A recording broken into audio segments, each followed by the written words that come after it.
Viva Voz hoje um pouquinho mais cedo, um pouquinho mais curto. Vera Magalhães está em Brasília. Oi, Vera, boa tarde para você. Oi, boa tarde, Carol, Muniz, ouvintes. Como diz o Sardenberg, toda vez que eu peço para trocar de horário, não é que você está atrasado, é o Viva Voz que está mais cedo. É isso. Boa tarde, Vera. Eu já tinha avisado até antes do intervalo do Repórter CBN para as pessoas não tomarem um susto, acharem que já era 6 horas. Não é, gente, são 5h35, tá tudo certo. Vera, vamos começar falando sobre as prioridades do ano para o Congresso. O Haddad levou a sua pauta, né, da agenda econômica, está no esforço aí nessa articulação política. Essas pautas da agenda econômica são viáveis? O ministro tem recebido uma boa acolhida aí no Congresso? Olha, ele levou uma agenda bem ambiciosa, Carol, e extensa. São 25 projetos que ele apresentou como prioritários.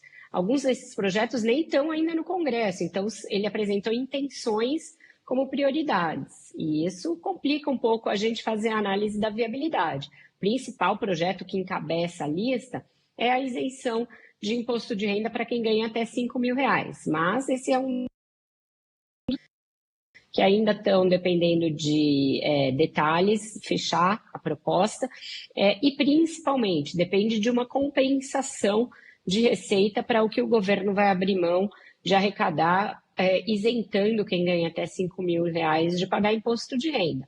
A ideia inicial, que foi anunciada daquele jeito meio atabalhoado lá, junto com o ajuste fiscal, era cobrar mais imposto de quem ganha mais de R$ 50.000. Na intenção de que isso compensasse totalmente e levasse a uma perda zero ali, nenhuma perda de arrecadação. Só que o próprio Haddad disse que as medidas que foram anunciadas naquela época estão sob nova avaliação, que pode não ser aquela a forma de compensação. Então, isso vai fazer toda a diferença a respeito do projeto ser bem ou mal recebido pelas bancadas. Então, esse é um da regulamentação do chamado imposto do pecado, né? Aquele imposto seletivo de produtos que vão ser sobretaxados depois da reforma tributária dos preços dos impostos sobre serviços. Também a gente tem que saber o que vai vir. O que a gente viu nos primeiros passos da regulamentação da tributária é que o projeto chega e sofre um monte de alteração, um monte de jabuti entra, então também não é tão simples.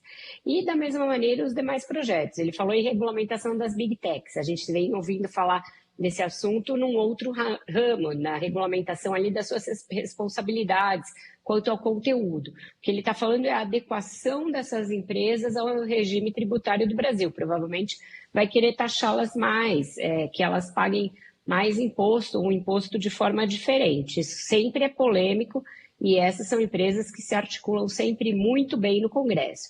Então, me pareceu que o ministro está motivado, que ele está entendendo que vai depender dele a arrecadação política, então ele arregaçou as mangas e foi a campo mesmo.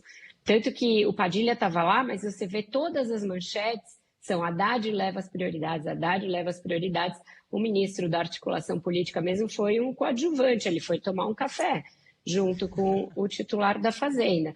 Então, isso mostra que o ministro da Fazenda hoje é alguém que sabe que tem de ir a campo, tem de estar presente no Legislativo. Não é a primeira vez esse ano que ele aparece por lá, ele está isso faz com que ele recobre uma confiança muito grande que ele teve por parte do mercado no primeiro ano e que se dilapidou ao longo do ano passado. Então, ele está em campo justamente para fazer com que isso aconteça. Ele está aproveitando esse bom momento, que o mercado está dando um voto de confiança de que o BC vai conseguir estabilizar a inflação e que o governo vai ser, sim, responsável do ponto de vista fiscal para retomar essa boa avaliação que ele tinha junto aos agentes econômicos. Está fazendo certo, mas com projetos cuja viabilidade ainda é muito incerta. O presidente da Câmara, Hugo Mota, fez um discurso ali padrão, né? A nossa lealdade ao país, não ao governo, vamos negociar. Não muito diferente do que ele falou nas primeiras entrevistas que ele deu e naquela visita que ele fez ao Lula. Então, por enquanto, está tudo indo ali conforme o planejado, todos cumprindo o seu papel, todos seguindo o seu script. Vera, e com relação a um assunto aí que preocupa muito os congressistas, que são as emendas, e também acaba ficando farpas ali entre governo e Congresso, né? Enquanto isso tudo não se resolve, o STF está se preparando para examinar aí uma nova acusação de desvio desses recursos, agora envolvendo especificamente deputados do PL, a gente mencionou isso agora há pouco. A gente está longe de ter um fim aí nesse assunto, né? Isso ainda vai dar pano para manga. Vai, e você veja essa situação, né, Muniz? São vários inquéritos pululando aí em todo o país. Quando uma investigação começa num estado e começa com a Polícia Federal, o Ministério Público desse estado, mas lá pelo meio aparece alguém que tem foro, ou seja, que tem, pela lei, a possibilidade de ser julgado no Supremo Tribunal Federal, o que acontece? Esses processos, eles sobem e eles chegam ao Supremo. Foi o que aconteceu no começo ali, com o caso do Arthur Lira, mas o ministro Gilmar Mendes entendeu que tinha havido erro da Polícia Federal, vício da investigação, que tinha corrido por muito tempo, quando já havia indícios contra o Lira e ainda assim o caso não subiu, e ele anulou tudo que tinha sido feito, voltou tudo a estaca zero.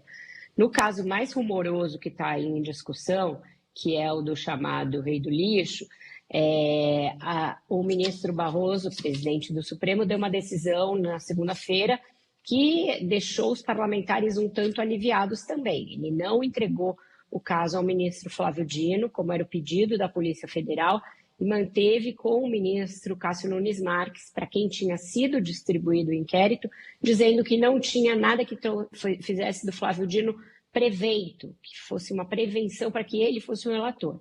Isso arrefeceu um pouco a ansiedade do Congresso, porque o Dino é considerado um ministro mais duro pelos congressistas. E agora vem o ministro Cristiano Zanin, portanto, um terceiro ministro, num terceiro caso, pedir para que seja pautado esse caso do PL, que é do PL do Maranhão, envolve o deputado Josimar Maranhãozinho, outro deputado chamado Pastor Gil e um suplente, no que ficou ali caracterizado como um esquema de comercialização de emendas. Você apresenta a emenda que se destina a uma prefeitura e aí você cobra um retorno, você cobra uma parte de volta. Segundo a investigação da Polícia Federal, uma parte desse dinheiro era voltada em dinheiro, desse recurso era devolvido em dinheiro para os deputados que faziam um rachuncho ali com o seu grupo político, como uma comissão por terem mandado aquelas emendas para o Estado, para a cidade.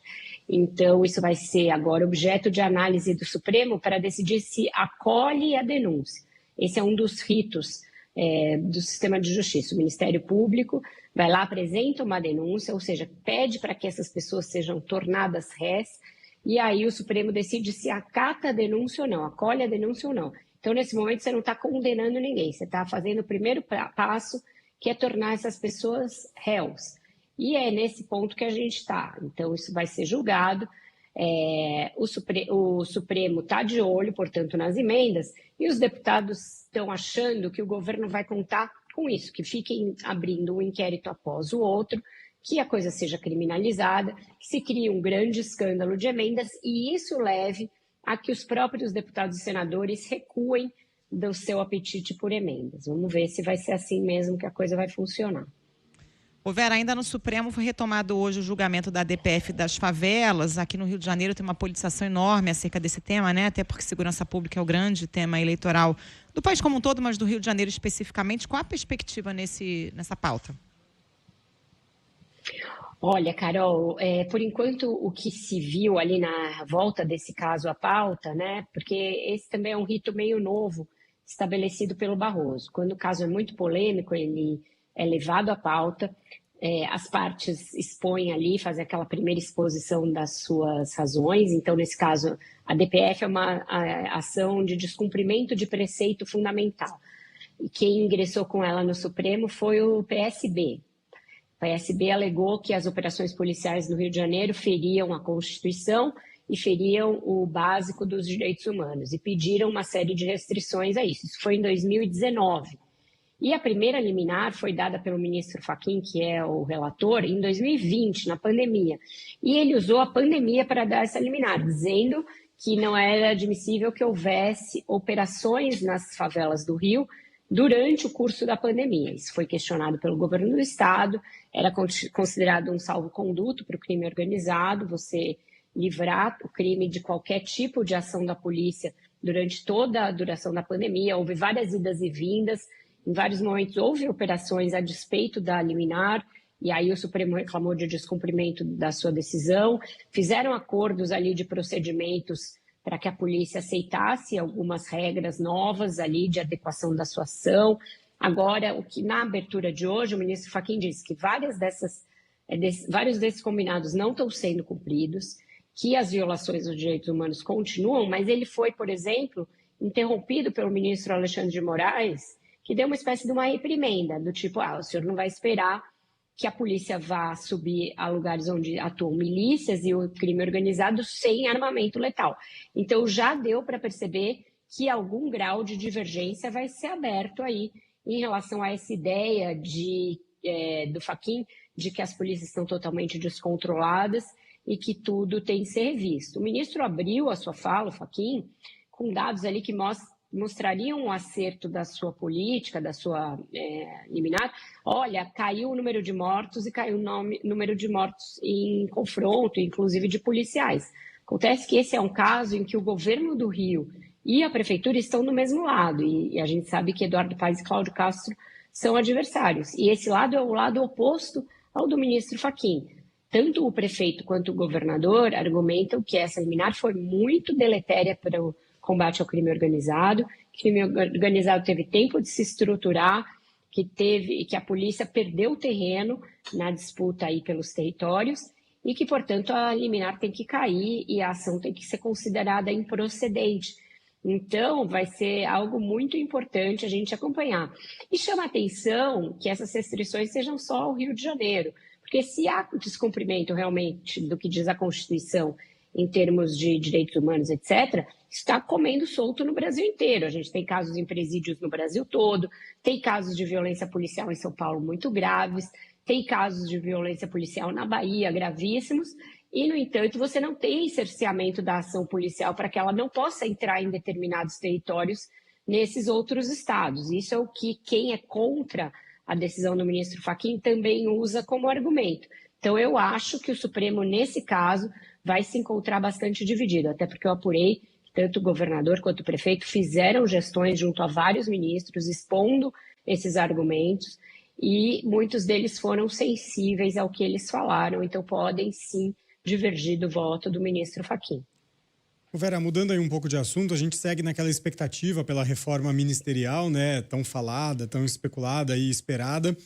Enquanto isso não sai, o presidente Lula deu entrevista hoje mais cedo, né, a algumas rádios mineiras, e entre várias afirmações ali dele, ele confirmou que Alexandre Silveira continua como ministro de Minas e Energia, segue no cargo, como inclusive você tinha falado aqui ontem, né? Era um recado para alguém? Como é que a gente pode ler essa afirmação do Lula? Era um recado para alguém, e aí isso me fez cair a ficha e entender de onde vinha tanto rumor de que o Alexandre Silveira poderia cair. Vamos recapitular aqui, rewind, na conversa de ontem com a Isis Tassiarini. Ela falou corretamente que tem aí uma movimentação para adequar, para colocar o Rodrigo Pacheco para dentro do governo, e que muitos ainda falavam que ele poderia ocupar o lugar do Silveira, mas que ele não iria, porque são aliados. E a gente falou, não, dificilmente o Silveira vai cair, porque o Lula gosta muito dele. E aí eu não sabia, e aí ficou muito claro para mim, mas a Malu Gaspar deu uma nota hoje, que quem estava em campanha para derrubar o Silveira é o presidente do Senado, Davi Alcolumbre, ainda com vista a participar mais ativamente daquela gestão ali a favor da liberação de pesquisa de petróleo na margem equatorial. Então, fez todo o sentido para mim que começassem a tentar queimar o Alexandre Silveira. E o Lula se precipitou aí e aproveitou que a entrevista era para rádios mineiras, portanto, do estado do ministro, e disse, olha, o Alexandre Silveira é um dos melhores ministros de Minas e Energia que já houve, está fazendo um trabalho extraordinário, está fazendo uma revolução nesse setor e ele vai continuar fazendo esse trabalho, que é ótimo, etc. Cobriu o Alexandre Silveira de elogios. E com isso ele já O recado, portanto, a sua pergunta era para o próprio Alcolumbre, do tipo, aqui você não vai mexer, meu amigo, essa daqui você não vai ganhar. Então, ficou claro para quem era o recado. E também fica muito claro que o Davi Alcolumbre passou ali, como ele não tinha que fazer campanha, já estava com a vida ganha, a ponto de até presentear os senadores com canetas emagrecedoras, que são caríssimas, etc. Então, portanto, ele já estava com a vida resolvida. Ele passou esse período que ele não precisou fazer campanha, fazendo uma lista de tudo aquilo que ele queria.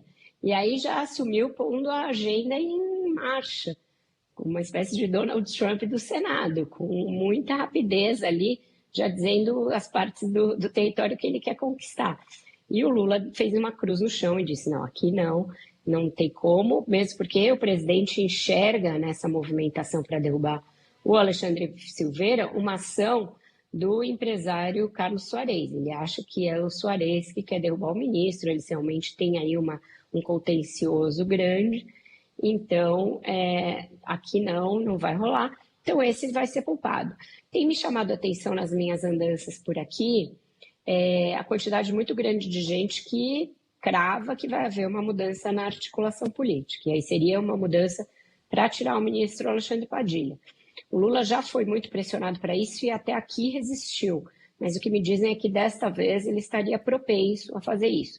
Ou para dar para outra pessoa do PT, a articulação política, aí poderia ser o José Guimarães ou qualquer outro, ou para dar para o Isnaldo Bulhões. E aí isso me chama atenção, porque não é alguém que tenha um grande trânsito junto ao presidente, mas e também é alguém lá de Alagoas, que é aliado dos Calheiros, é do MDB. Ele não tem uma relação ruim com o Arthur Lira, a gente não pode dizer isso, mas quando eu estava discutindo todos os nomes para sua sucessão, e esse nome surgiu, o Lira dizia algo mais ou menos assim, olha, o Isnaldo até me dou bem com ele é um cara legal, meu amigo, mas não vou fazer campanha para um aliado dos Calheiros.